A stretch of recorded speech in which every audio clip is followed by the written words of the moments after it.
Hello and welcome to Reporters Chat. I'm Amritpal Singh. This is a show on which we track the big stories of the day and go live to our reporters spread all across the country to get a perspective on what the real situation on the ground is. Let's begin with our biggest story. The face-off, the violent face-off which took place on the Indo-China border last night during the de-escalation process which was underway in the Galwan Valley. A violent face-off took place yesterday night with both sides, that the Indian Army and the PLA suffering casualties. The loss of lives on the Indian side includes an officer of the rank of a colonel and 2 soldiers. Senior military officials of the two sides are currently meeting at the venue to defuse the situation. Meanwhile, earlier in the day, Defence Minister Rajnath Singh reviewed the current operational situation in eastern Ladakh along with the Chief of Defence Staff General Bipin Rawat and the 3 service chiefs. External Affairs Minister Dr. S. Jaishankar was also present in this meeting. Sources said that Army Chief General M.M. Naravane's visit to Pathankot military station was cancelled because of this. Rajnath Singh later briefed the Prime Minister about the situation at the line of actual control with China. And later in the evening, CDS General Bipin Rawat and Army Chief General M.M. Naravane are meeting they met Defence Minister. In fact, they are right now meeting Defence Minister Rajnath Singh at his residence. This meeting is ongoing. We'll get to know what emerges from this meeting. As we know that the meetings are on at the LAC after last night's unfortunate incident. So it could be that the CDS and the Army Chief, both generals, are briefing the Defence Minister about the situation at the LAC and what really transpired at these meetings.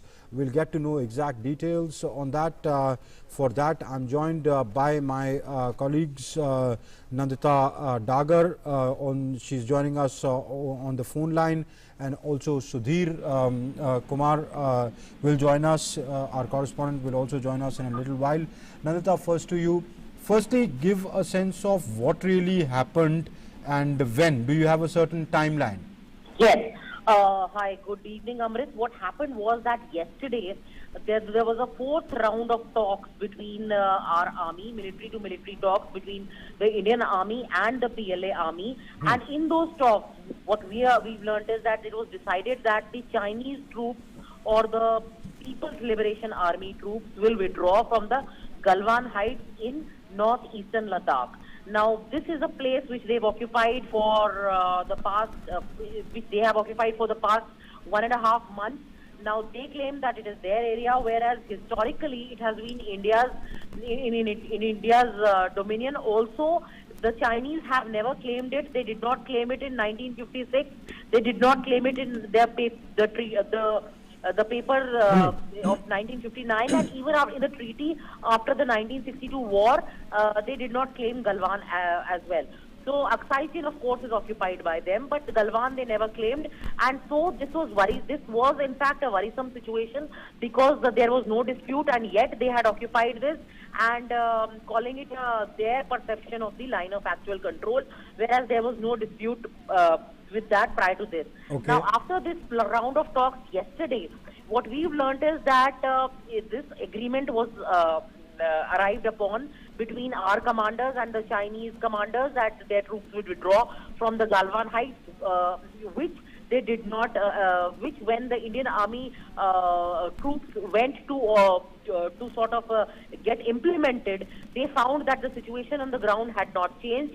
The troops on the ground had not followed. Perhaps the orders did not reach them, or they did not obey those orders, or the China saying something and doing something is something that these are two different things which are not related to each other, and China cannot be taken at its face value. So either of these things happened, and when Indian troops demanded the credible, the verifiable withdrawal of these troops, the tempers shot up. A scuffle ensued in which 3 of our soldiers, a colonel and 2 junior Jawans, they were the ones who were martyred, and it is believed that fisticuffs, stones, boulders, they were thrown at them. Also, a metal club with some nails studded on it, nails stuck on it were also used. So I would say yes, the army has clarified that the shots were not fired, but that does not matter, Amrit, because we've lost the 3 very precious lives, and there are unconfirmed reports of which I'll talk about later. But as far as this is concerned, this was a peaceful border, because since the last time a shot was fired was when the China was given a proverbial bloody nose as we are in the habit of reminding them again and again. It was in 1967 at Nathula at the Sikkim international border, and after that this is a very, very serious incident, because face-offs have happened before, and they are not rare, but they're not unusual also. But this is a very serious escalation. All right, Nandita, many thanks for joining us and giving us that information. You take care of yourselves. Many thanks for joining us for the moment. And also joining me on the show is our correspondent Sudhir Kumar and Professor Sriram Chaulia, the foreign affairs expert.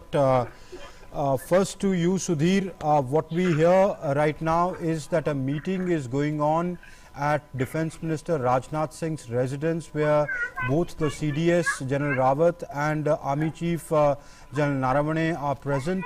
The Defence Minister took a meeting of the 3 service chiefs and the CDS in the morning itself. Why the need for the meeting again? Any idea what your sources are telling what could be going on at this meeting? दोबारा से जो कुछ situations उभरी हैं उसके मद्देनजर दोबारा से मीटिंग की जा रही है, और सिचुएशन जो LAC पर है वास्तविक उसको ब्रीफ करने के लिए जो CDS जनरल बिपिन रावत हैं और army chief general MM Naravane हैं, वो राजनाथ सिंह के साथ उस वक्त मिल रहे हैं। और जैसा कि आपने पहले ही बताया, सुबह एक मीटिंग हुई थी जिसमें जो पूरी कल रात की जो घटना थी उसको रिव्यू किया गया और पूरी स्थिति की जानकारी ली गई, और ये देखा गया कि आखिर आगे किन चीजों को लेकर आगे बढ़ा जा सकता है, इस घटना के बाद हम आगे कैसे जा सकते हैं, इन सब चीजों पर डिस्कशन चल रहा है। राजनाथ सिंह के रक्षा मंत्री के बारे में ट्वीट किया है। खास बात ये है अमृतपाल, अभी एक डिटेल स्टेटमेंट जो है वो आपकी तरफ से रिलीज होने वाला है, और एक डिटेल स्टेटमेंट जो है वो विदेश मंत्रालय भी रिलीज करने वाला है। आर्मी की तरफ से सोर्सेज से हमें ये बताया गया है कि जो डिटेल स्टेटमेंट होगा उसमें बाकायदा पूरी जानकारी दी जाएगी घटना की, कि किस तरह से क्या घटना हुई है, और जो सारे डिटेल्स हैं वो इसमें होंगे। लेकिन अमृत, यहाँ एक खास जरूर चीज उभर के आती है कि जो टॉक्स थे वो बिल्कुल सही तरीके से चल रहे थे, चीजें बिल्कुल सही तरीके से आगे बढ़ रही थी। आपको याद होगा कि 6 जून को बहुत ज्यादा मीडिया में कवरेज हुआ था, जब 6 को कोर कमांडर लेवल की बातचीत हुई थी, उसके बाद से 4 राउंड की बातचीत हुई है। कल ही ब्रिगेड लेवल की बात हुई थी, ब्रिगेड लेवल की बात हुई थी, सीओ लेवल की बातचीत हुई थी, और उसके बाद से इस तरह की घटना होती है। तो ये अपने आप में काफी दुर्भाग्यपूर्ण है, और एक तरह से PLA का जो एग्रेसिव बिहेवियर है वो साफ तौर पर दर्शाता है। विदेश मंत्रालय, दोनों तरफ के विदेश मंत्रालय हर रही कहते हैं, भारत अपनी तरफ से पूरी तरह से क्लियरिटी है, शुरू से भारत ने अपना पक्ष रखा हुआ है कि LAC का जो हमारा परसेप्शन हम जो मानते हैं, जो कि पहले से वैलिड भी है, दोनों देश इस चीज को मानते रहे, अब चाइना उसको नकार रहा है, उस पर हम अपनी तरह से पूरी तरह रुके हुए हैं, टिके हुए हैं, हम उसके पीछे बिल्कुल नहीं हटेंगे। और इसी बात को लेकर कल जब डीएस्केलेशन की चीजें हुई तो एक वायलेंट फेस ऑफ हुआ, और जिसमें ये घटना हुई काफी बल्कि दुखद घटना है। लेकिन भारतीय स्थिति अभी भी पूरी तरह से मजबूत है कि हम बिल्कुल पीछे नहीं हटेंगे, और कोशिश अभी यही की जा रही है अमृतपाल की जो दोनों जो सीनियर मिलिट्री ऑफिशियल्स हैं वो अभी बातचीत कर रहे हैं कि आखिर इस घटना को आगे न बढ़ने दिया जाए, इस घटना को सुलझा लिया जाए। क्या आपके सोर्सेज क्या बता रहे हैं कि जो अभी डीएस्केलेशन प्रोसेस है जो शुरू हुआ था, डिसएंगेजमेंट प्रोसेस, वो बाकी जगहों पर जारी है, इस जगह को छोड़ के जहां वारदात हुई है, कि अभी वो सब थम गया है? भी इस बारे में जानकारी नहीं मिली अमृत, लेकिन इससे पहले जो जानकारी मिल पा रही थी, जो 3 पॉइंट थे, पेट्रोलिंग पॉइंट 14, गलवान वैली, और इससे पहले जो एक इलाका और था हॉट स्प्रिंग का एरिया, वहाँ ये आर्मी सोर्सेज की तरफ से जानकारी दी गई थी कि चाइनीज जो ट्रूप्स हैं वो थोड़ा पीछे हटे हैं, और भारतीय सेना भी उसी के मद्देनजर थोड़ा सा पीछे हटी है। लेकिन उसके बाद से जब कल जो चौथे राउंड की बातचीत हुई है, उसके बाद से जो फर्दर डीएस्केलेशन का प्रोसेस था उसको जब आगे लेके जाया गया, उसके बाद ये घटना हुई, तो जाहिर तौर पर अब स्थिति तनावपूर्ण है। अब फिलहाल सबका ध्यान जो गलवान वैली की घटना है वहां है कि आखिर उसका जो जो इस तरह का जो तनाव है उसको आगे ना बढ़ने दिया जाए, इसको रोका जाए, कैसे इसको कंट्रोल किया जा सकता है, कैसे इससे आगे बढ़ाया जा सकता है, इस पर बातचीत चल रही है। चलें, आप बने रहें, हम आप पे लौटते हैं. Let me welcome Professor Shriram Chaulia. Professor Chaulia, it's as our correspondent Sudhir is saying that it's a very serious incident. Why, in your opinion, did the Chinese choose to escalate it when it was agreed at the Corps Commander level, it was agreed at the Div Commanders level, there was series of talks that were happening even at the diplomatic level. The JSEA spoke with the DG in the Ministry of Foreign Affairs of China, where the two ambassadors had joined via video link about a week back. So if such was the understanding, why suddenly do we see this spurt, this escalation? Could it have, strategic dimensions than just a tactical move? Well, Amrit, definitely the Chinese believe in surprise and in using offensive force in a limited way. Of course, they are not interested in a full-fledged war, but I think they've always looked at India or any other country with whom they have territorial disputes in terms of how we can poke them here and there and how we can test the water as to what is the resistance we will face to our expansionism. So that's always been their game, and I think you are right, there is an institutional mechanism, so many processes are in place now to try and resolve this, but nonetheless, I think the PLA and the hardliners in China still believe that, they are superior and that they can push their way and, gain advantage, territorial advantage. In fact, China has settled, Amrit, its territorial dispute with more than a dozen countries, but with India, they don't settle it. We have had round after round after round after, border talks. The demarcation is still not there. That's why we say it's a perceptional LAC. And that's why they are now claiming that our forces went at 2 points, crossed over into the Chinese side, and that's what they're alleging from last night's incident. So I think the uncertainty and not settling the thing fully is part of the larger game plan, because, one is the military force level to force level, we are matching them now, and they're worried about it. But second, I think it's a broader global picture. They think India is the only country that could be standing in the way of, their hegemony and their expansion.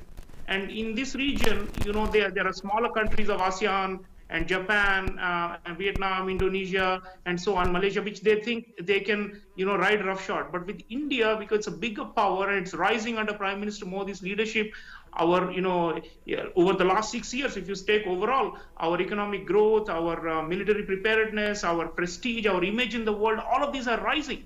So there is a problem with that, because the Chinese think they don't want to share the cake. They believe that there is only one sun in the horizon, as the Chinese proverb goes. So to that extent, as long as India, and then our relationship with the US and with other countries that have problems with China, the Chinese continue to believe that keeping pressure on India through military means and this surprise element is necessary to, extract concessions from us in other spheres. They don't publicly say that, they don't come to the negotiation table with them, but there is that signaling. But I think we are up to the task, and really the way our forces have shown courage, we have sacrificed lives yesterday. It's a very, very sad moment, Amrit. But the point is that we are standing our ground. We are not yielding 1 inch.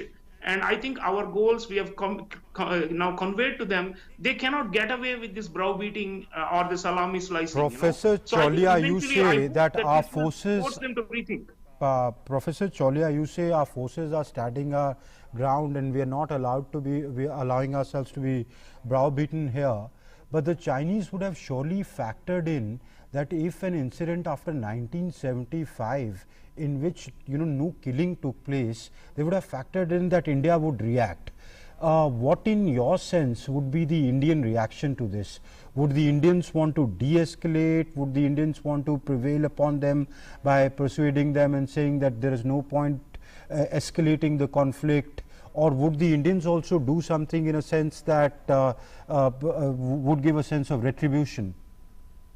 Look, I think a bit of tit for tat has been going on since the standoff started a few weeks ago. Okay. And they are also aware that we now have a mountain strike corps and other means by which we can also penetrate the Chinese side of the border. We have got deterrence. and if necessary, even counter-offensive capabilities. So I think they should get them. China at the end of the day does a cost-benefit calculation always. They're not irrational actors. So, Pakistan, for example, with the jihadist mindset, they don't care for the cost. They keep on want to fight India all the time. I don't think the Chinese are looking for it. As I said, they're trying to push the envelope, see how far they can go. And now that we have laid down the lead line, our Prime Minister said, this is it, and you cannot cross beyond this. I think slowly we will disengage. The Chinese always, believe that, in peace through strength. They settle disputes either with very weak countries, with whom, who are not seen as threats to them, or with relatively strong countries like Russia, for example. They had a long border dispute with Russia. They settled it about 10, 15 years ago, and they even made concessions. So I think as we grow in strength, eventually they will step back. They won't want full-fledged confrontation. It's a rational actor. But you are right. I think they are looking for ways and means to continue to push us here and there and see, and I think that's why our strategic resolve is critical. As far as our forces go, there will be a lot of talk about morale. Our Bihar regiment, for example, which is at the LAC, if you lost a colonel, if you lost, an officer as well as Jawans, people's blood will be boiling. They'll say we have to, teach them a lesson. We have to give it back to them. But I think India is a mature democracy. We are under leadership of Prime Minister. We will go with his guidance. Okay. Whatever he suggests, I think we need some kind of this stalemate to slowly melt and de-escalate. So I think overall we will accept whatever happened as very unfortunate, but I don't think we are looking for escalation. Maybe somebody on the ground might say, we have to give eye for eye, but as a big country, a responsible power, we are not into wars. We don't do aggression. And if the other side is doing aggression, we just hold them back, push them back. But we are not looking at any kind of limited conflict at this moment when we have corona and many other problems. So I think the Chinese should understand that we are also looking to try and break this logjam, and they should not make matters worse for themselves, because they have suffered casualties. They know the costs are rising for them, and so they should step back. चलें Sudhir, professor Chauliya तो professor हैं, diplomacy पढ़ाते हैं, तो वो balance करके जवाब देते हैं. आपसे मैं सीधा सवाल पूछ लेता हूं कि क्या आपके पास जानकारी है कि इंडियन फौज ने भी कुछ रेट्रीब्यूशन किया है, चाइनीज को कोई नुकसान हुआ है और किस किस्म का हुआ है? बिल्कुल. देखिए अमृतपाल, इस बारे में जो आर्मी है उसकी तरफ से भी स्टेटमेंट दिया गया था कि जो कैजुअलिटीज हुई हैं दोनों साइड से हुई हैं. हालांकि जो नंबर्स है वो क्लैरिफाई नहीं हुआ है कि चाइनीज की तरफ से कितनी कैजुअलिटीज हुई हैं. हालांकि जो उनका चाइना का जो ग्लोबल टाइम्स है, जो चाइनीज माउथपीस है, उन्होंने भी इस चीज को माना है कि कुछ कैजुअलिटीज चाइनीज साइड से हुई हैं. हालांकि जो नंबर्स हैं वो अभी तक क्लियर नहीं आए. कुछ अनवेरिफाइड रिपोर्ट्स हैं, उनमें ये जरूर कहा जा रहा है कि करीब 5 के करीब जो है चाइनीज कैजुअलिटीज हुई है, करीब 11 के आसपास जो है वो चाइनीज जो सोल्जर्स हैं वो इंजर्ड हुए हैं, लेकिन ये अभी तक वेरीफाई नहीं हुआ है. ग्लोबल टाइम्स तो कह रहा है कि कोई कैजुअलिटीज नहीं हुई हैं पीएलए में. नहीं, जो ग्लोबल टाइम्स का जो इंग्लिश एडिशन है उसकी जो एडिटर है उनने अपने जो ट्विटर अकाउंट है उस पर जरूर ये एडमिट किया है कि there are some casualties, but उसके बाद से उसका डिनायल आया. हालांकि जो कुछ दूसरे जो सोशल मीडिया प्लेटफॉर्म्स हैं और जो कुछ अनवेरिफाइबल जो न्यूज है उसके हिसाब से कुछ खबरें आ रही है. लेकिन ये बात बिल्कुल सही है अमृतपाल की जो ऑफिशियल तरीके से चाइनीज की तरफ से ये अभी तक नहीं माना गया है कि उनकी तरफ से कैजुअलिटीज हुई है. लेकिन जो भारतीय सेना का स्टेटमेंट है वो अपने आप में ये कह रहा है कि कैजुअलिटीज दोनों साइड से हुई हैं. लेकिन भारत ने अपनी तरफ से चीजें बता दी है, क्योंकि चाइना को हम सभी जानते हैं कि उनकी तरफ से चीजें कंफर्म होना बहुत मुश्किल होता है. तो उन्होंने अपनी तरफ से डेटा नहीं दिया है, लेकिन कैजुअलिटीज जो है अभी तक जो हमें जानकारी मिल रही है कैजुअलिटीज दोनों साइड से. चले सुधीर, बहुत शुक्रिया आपका ज्वाइन करने के लिए. और बताइएगा, हम पे आप नज़र रखें कि ये जो आर्मी और एमईए की स्टेटमेंट आती है उसमें क्या कहा जाता है. और आज ये जो सीडीएस और आर्मी चीफ की मुलाकात चल रही है रक्षा मंत्री के साथ, उससे क्या निकल के आता है, हम आपसे दोबारा राब्ता कायम करेंगे. फिलहाल के लिए आपका शुक्रिया. Professor Chauliya, before I let you go, one last question. Professor Chauliya, that what do you think is the way forward now? What will happen next? Well, I am a believer, Amrit, in high-level political strategic guidance, as they call, as the both sides have called it. We were all very optimistic when the Wuhan summit happened, then the Mamallapuram, and sometimes in diplomatic history shows that countries come really to the brink before they can look for longer term solutions. So maybe it had to get worse before it will get better. So I would really place all my hopes on our Prime Minister's leadership. He has been very, very astute in understanding China. And Dr. Jaishankar, our foreign minister, has been saying how to read the tea leaves, how to read the Chinese, the strategic intent. I think we have more or less correctly gauged it. And that is the guiding principle on the basis of which we are going to negotiate with them. And I think more confidence building, there are already so many confidence building measures and mechanisms. One of them may be to how to avoid these physical, brawls. They are not as bad as gunfire or artillery shelling. But come on, we are losing troops now. Earlier, it was just people getting injured on both sides. So how to, stop this, what the Chinese call a wolf warrior, type of diplomacy and wolf warrior way of dealing with the world. They have this macho thing and they want to fight. Now, this is almost like a, dramatic, where forces are actually physically coming to blows in a hand-to-hand combat. I think we should also avoid this, because while the casualty numbers may not be high compared to a firefight, the visuals are really bad, because this shows that somehow that Indians and Chinese are enemies. We don't want to be enemies. We want to work it out with them. We are strategic rivals. We are competitors. Let us limit it to that. And also, it's a zero-sum game. By engaging in such conflicts, you gain nothing. There is a border to be resolved, which will be resolved, and mechanisms like the SR level talks, etc., are in place. Perhaps they need to be strengthened, but this sort of conflict or standoff or face-off or an eye-to-eyeball situation does not lead either side anywhere. Professor Cholia, many thanks for joining us, for your time. Thank you for the moment. And Prime Minister Narendra Modi held a video conference with chief ministers and administrators of 21 states and union territories today. He appealed to them to turn crisis into opportunity.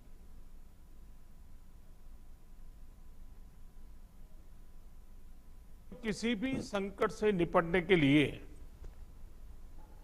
Timing का बहुत महत्व होता है। सही समय पर लिए गए फैसलों ने देश में कोरोना संक्रमण को नियंत्रित करने में बहुत मदद की है।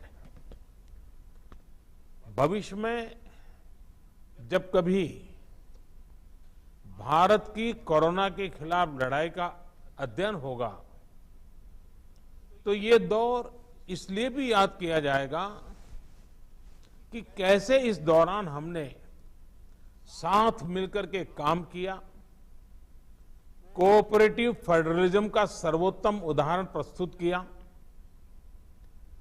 साथियों, जब कोरोना दुनिया के अनेक देशों में चर्चा का विषय भी नहीं बना था, तब भारत ने इससे निपटने के लिए तैयारियां शुरू कर दी थी। The Prime Minister also said that India's recovery rate is currently above 50%. He said that death rate in India is among the lowest in the world. हमारी इतनी जनसंख्या होने के बावजूद भारत में कोरोना संक्रमण उस जैसा विनाशकारी प्रभाव नहीं दिखा पाया जो दुनिया के और देशों में कोरोना ने आफत पैदा की है। दुनिया के बड़े बड़े एक्सपर्ट्स, हेल्थ के जानकार, लॉकडाउन और भारत के लोगों द्वारा दिखाए गए अनुशासन की आज भारी चर्चा हो रही है। आज भारत में रिकवरी रेट 50% से ऊपर चला गया है। आज भारत दुनिया के उन देशों में अग्रणी है जहां कोरोना संक्रमित मरीजों का जीवन बच रहा है। कोरोना से किसी की भी मृत्यु दुखद है। हमारे लिए किसी एक भारतीय की भी मृत्यु असहज करने देने वाली है। लेकिन ये भी सच है कि आज भारत दुनिया के उन देशों में है जहां कोरोना की वजह से सबसे कम मृत्यु हो रही है। Prime Minister Narendra Modi has warned that moving out without masks is dangerous. He said that even a single laxity will weaken our fight against COVID-19. बीते 2 हफ्ते के अनलॉक 1 ने हमें एक बड़ा सबक ये भी दिया है कि अगर हम नियमों का पालन करते रहें, सारे दिशा निर्देशों को मानते रहे, तो कोरोना संकट से भारत को कम से कम नुकसान होगा। इसलिए मास्क या फेस कवर, उस पर बहुत ज्यादा जोर देना अनिवार्य है, आवश्यक है। बिना मास्क या फेस कवर के घर से बाहर निकलने की अभी कल्पना करना भी सही नहीं है। ये जितना खुद उस व्यक्ति के लिए खतरनाक है, उतना ही उसके आसपास के लोगों के लिए भी। The Prime Minister said that the economy is recovering with toll collections going up. He said that revenue, economic collection is improving. बीते कुछ हफ्तों के प्रयासों से हमारी अर्थव्यवस्था में ग्रीन शूट्स दिखने लगे हैं। पावर कंजम्पशन जो पहले घटता जा रहा था, वो अब बढ़ना शुरू हुआ है। इस साल मई में फर्टिलाइजर की सेल बीते साल मई की अपेक्षा 2 गुनी हुई है। इस बार खरीफ की बुआई बीते साल की अपेक्षा करीब 12-13% ज्यादा हुई है। 2 व्हीलर्स का प्रोडक्शन लॉकडाउन से पहले के स्तर का करीब करीब 70% तक पहुंच चुका है। रिटेल में डिजिटल पेमेंट भी लॉकडाउन से पहले की स्थिति में पहुंच चुका है। इतना ही नहीं, मई में टोल कलेक्शन में बढ़ोतरी होना इकोनॉमिक एक्टिविटी में वृद्धि को दिखाता है। लगातार 3 महीने तक एक्सपोर्ट में कमी के बाद जून में एक्सपोर्ट फिर से बाउंस बैक करके पिछले साल के प्री कोविड पीरियड में पहुंच गया है। ये तमाम संकेत है जो हमें प्रोत्साहित कर रहे हैं, आगे बढ़ने के लिए प्रेरित कर रहे हैं। So that was the Prime Minister speaking earlier in the day to Chief Ministers and Administrators of UTs, 21 Chief Ministers and Administrators of States and Union Territories. The Prime Minister addressed through video conferencing. That's it in Reporters Chat. Thanks for joining in. Namaskar.